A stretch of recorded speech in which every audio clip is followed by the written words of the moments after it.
రత్నగోళం తరువాయి భాగం. వృద్ధుడైన బెస్తావాడు రత్నగోళాన్ని చేతపట్టి మరలిపోదాం కదా అని గిరుక్కున ఇటువైపు తిరిగాడు. వాడు అనుకున్న ప్రకారం క్షేమంగా యువతలకు దాటి రావాల్సిందే. కాని నిద్రిస్తున్న ఒక పీత పైన వాడి కాళ్ళు పట్టంతో అది దాని డెక్కలతో వాని పట్టుకున్నది.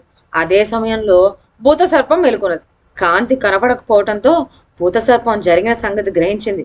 పెద్దగా బొబ్బరించింది. ఇంతకు ముందు ఎన్నడూ లేనంత భయంకరంగా సముద్రంలో పడి నీటిని కలిచివేసింది. కెరటాలు అల్లకల్లోలంగా ఉన్నాయి. బెస్తావాడు తప్పించుకు పారిపోబోయాడు. కాని కాలు సాగలేదు. రత్నగోళాన్ని బట్టల లోపల దాచిపెట్టి తను ఒక రాతి గుట్ట చాటున దాక్కున్నాడు. భూత సర్పాలు ఎంత వెతికినా వాడు కనపడలేదు. అవి నిరాశ చెందినాయి. అయితే కొంతసేపటికి అందులో ఒకటి బెస్తావాడి ఎదుటి నుంచే ఈదుకుంటూ పోయింది.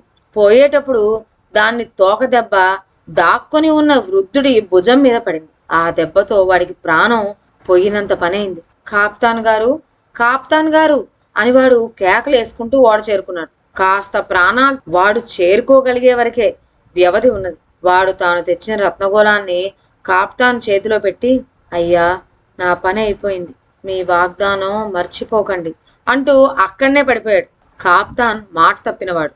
వెంటనే ఆయన జపాన్ తీరానికి తన ఓడను మళ్లించి చీనా దేశపురానికి ఇష్టదేవత అయిన ఆ దేవి ఆలయానికి వెళ్ళి స్వయంగా తన చేతులతో తాను ఆ అమూల్యమైనటువంటి అపురూపమైనటువంటి రత్నగోళాన్ని పూజారి చేతికి కానుగ్గా ఇచ్చి స్వదేశానికి వచ్చాడు. చీనా దేశంలో దిగుతూనే కాప్తాన్ రత్నగోళాన్ని గురించి, తాను పడిన కష్టాలు, జరిపిన సాహస కృత్యాలు, వృద్ధుడైన బెస్తావాడు ఒక్కడే ప్రాణాలర్పించి ఈ రత్నగోళాన్ని రక్షించిన విధము, వాడికి తను ఇచ్చిన వాగ్దానం అన్నీ పూసగుచ్చినట్లు రాణికి వినికిడి చేశాడు. రాణి వెంటనే ఆ బెస్తావాడి కొడుకును పిలిపించి వాడిని ఎంతో గౌరవించి గొప్ప తర్ఫీది ఇప్పించింది.